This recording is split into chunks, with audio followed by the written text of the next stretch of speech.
that whenever any form of government becomes destructive of these ends, it is the right of the people to alter or to abolish it, and to institute new government, laying its foundation on such principles and organizing its powers in such form as to them shall seem most likely to affect their safety and happiness. Prudence indeed will dictate that governments long established should not be changed for light and transient causes, and accordingly all experience hath shown that mankind are more disposed to suffer, while evils are sufferable, than to right themselves by abolishing the forms to which they are accustomed. But when a long train of abuses and usurpations, pursuing invariably the same object, evinces a design to reduce them under absolute despotism, it is their right, it is their duty, to throw off such government and to provide new gods for their future security. Such has been the patient sufferance of these colonies, and such is now the necessity which constrains them to alter their former systems of government.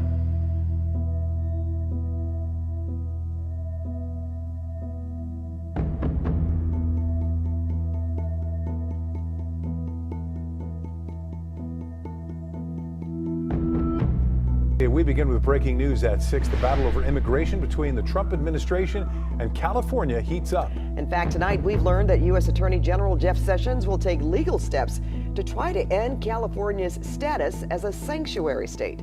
CBS 2's Jeff Vaughn is live in the newsroom now with more information. Jeff? Yeah, Pat, Rick, good afternoon to you. Now, Sessions will be in Sacramento tomorrow morning. CBS 2 has learned he will then announce the Justice Department will sue the state of California, Governor Jerry Brown, and State Attorney General Javier Becerra for interfering with federal immigration activities. That lawsuit asked the court to prevent California from implementing 3 state laws, which the Department of Justice alleges intentionally obstruct and discriminate against the enforcement of federal immigration law. A lawsuit claims that these state laws are preempted by federal law and violate the Supremacy Clause of the Constitution. Here are those laws in question. Assembly Bill 450 prohibits private employers from voluntarily cooperating with federal immigration officials. Senate Bill 54 restricts state and local law enforcement agents from voluntarily providing information to federal immigration authorities about the release date of removable criminal aliens who are in their custody. In addition to violating the Supremacy Clause, DOJ alleges that SB 54 violates a law enacted by Congress which promotes sharing information related to immigration enforcement.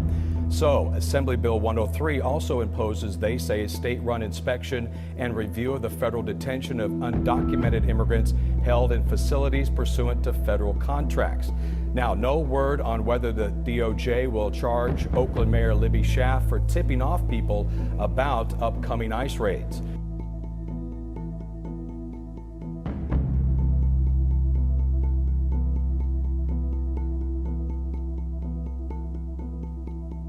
We have a government in California created by the people of California to secure their freedom, to protect their freedom, and it is a state of law, not a state of men. In other words, no man has privilege over another man in the state of California in theory. And then you have a governor that violates Article 3, Section 1 of the California Constitution, violates his oath of office in Article 20, violates Article 1, Section 8, Clause 4. He violates Article 1, Section 10, Clause 3 because he's globe-trotting around the world making deals with foreign powers without the consent of Congress. Those are violations of the law that affect all men. Why is he not in handcuffs awaiting arraignment for violation of U.S. Code Title 8, Section 1324, harboring and shielding an illegal alien, which is a felony? Why is Xavier Becerra not in the adjoining cell with handcuffs on for violating United States Code Section 8, 1324? Why is the mayor of Oakland not in jail? Why is Kevin De León not in jail? Are these people then above the laws that impact all of the rest of us? Well, apparently they are. To me, the state of California is involved in open insurrection and sedition against the United States of America in violation of Article 1, Section 10, Clause 4, and Article 1, Section 8, Clause 4, and Article 1, Section 10, Clause 3. They are in violation of those clauses. The state is engaged in open insurrection against the United States of America.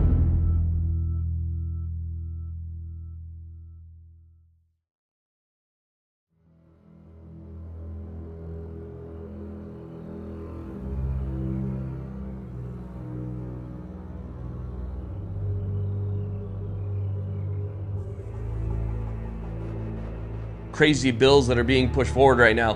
For instance, a bill that would have you do a background check in order to get what they're considering to be essential parts of an AR-15, or what they would consider to be an assault weapon. So you may have to do a background check just to buy a barrel, a trigger, even an upper, possibly even a handguard or a gas block. So what they're doing is California, under the guise of changing the age limits to buy long guns, is redefining what they consider to be an assault weapon. They redefined an assault weapon just, a year or two ago.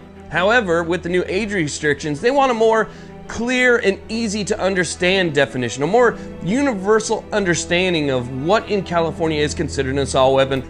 Any high caliber rifle, basically anything over a .22 long rifle with a detachable magazine, will now be considered an assault weapon. So your Mini 14s, your SKSs, your featureless AR-15s that you recently converted, they want to take all of those now and redefine those as assault weapons. So that would put an entire list of new guns into that assault weapons category, and it would force you to register them. So by forcing you to register them, you're going to have to take pictures, you're going to have to send them money, you're going to have to tell them where you got it, you're going to have to give them all sorts of information in order to have basically a registry of you.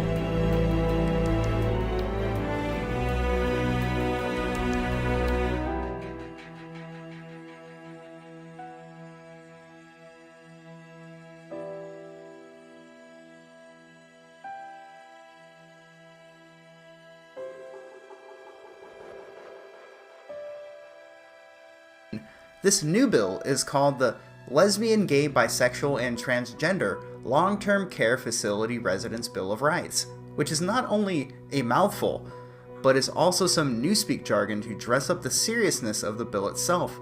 This bill will make it illegal to willfully and repeatedly refuse to use a transgender resident's preferred name or pronoun, and can lead to a $1,000 fine and up to 1 year in prison. The state Senate passed the bill 26-12 at the end of May. Christian colleges in California are facing closure and other penalties if they do not bow to pressure to accommodate transgenders, homosexuals, and other practices prohibited in the Bible.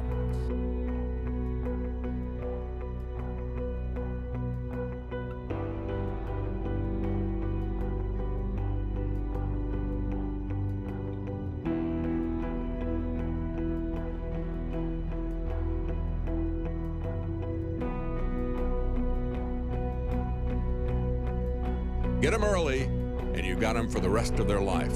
This is reported, both of these cases, reported by Free Thought Project. They point out lawmakers in the state of California are now pushing for families who homeschool their children to be subject to involuntary home visits from state employees. That right there should be enough for anybody to push back against this. Treating parents with the same oversight and involvement that they would give to parents who have already been proven to abuse their children. And these kind of in-home audits. It'll leave the burden of proof on parents to prove that they are fit to be parents who can homeschool their kids. It said if this increase in government oversight becomes law, writes the Washington Examiner, it would reduce the valid legal option of homeschooling from a fundamental parental right to direct the education and the school choice of children to compelled consent to government intrusion upon the sanctity and privacy of the home and of school choice.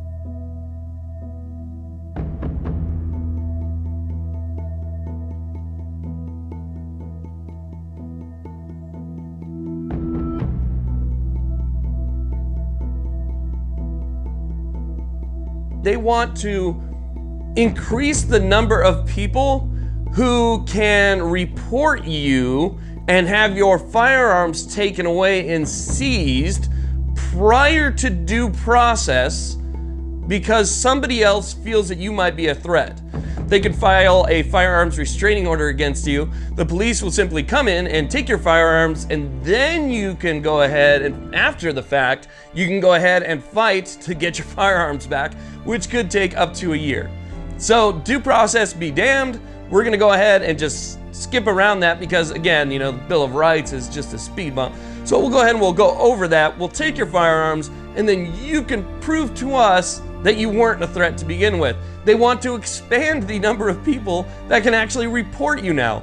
All they have to do is simply sign an affidavit that they feel that you are and why, take that to a judge, the judge can file for that firearms restraining order, and now even more people can go ahead and infringe on even more of your rights on top of the Second Amendment.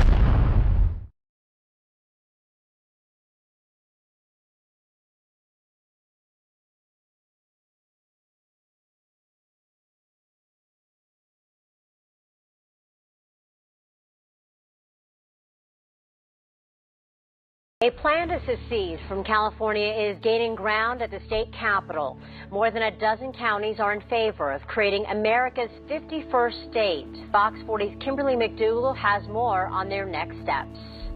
The wind and rain didn't wash away the resolve of supporters of the state of Jefferson. Around 200 people marched on the west steps of the state capitol with signed declarations from a total of 21 counties pledging their desire to separate from the state of California. El Dorado is the latest county to join. Yuba, Sutter, Colusa, Amador, Placer, Tuolumne, Calaveras, Butte, and 12 others. Each county's Board of Supervisors has voted to break away from the state and join the state of Jefferson. The Declaration basically says because of the lack of representation, it's time for California to let us go, form our own state. Supporters say the reason behind their desire to break away from California is the lack of representation at the Capitol and in Washington. In my particular county, we have one state senator for 11 counties, and down in L.A., they have 11 senators for one county.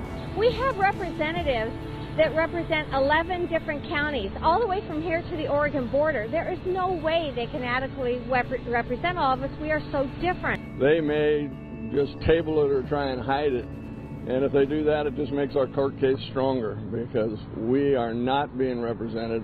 At the Capitol, Kimberly McDougal, Fox 40 News. We have a large area of the state of California which is not lawless and not engaged and does not wish to engage in the insurrection, and that's very obvious. Several counties have signed anti-sanctuary state ordinances and resolutions. Several small cities and towns have signed them. The bulk of the people here from our evidence and research are against it. I think the state of California considers itself above the law. The governor, its attorney general, its United States senators consider themselves above the law. They're participating no less than John C. Calhoun did in 1861 in the obvious insurrection, sedition, and they're engaged in open conflict with the United States of America. We, the counties of Jefferson, choose not to participate in that insurrection, and we therefore demand statehood. And we should all begin to inform every single United States senator, every single congressman, that we demand separation under Article 4, Section 3 of the United States Constitution. And since our state government is involved in insurrection, we have no obligation to apply to the legislature beforehand. It's time for the federal government to create the 51st state in order for us to maintain the rule of law in the northern 23 counties.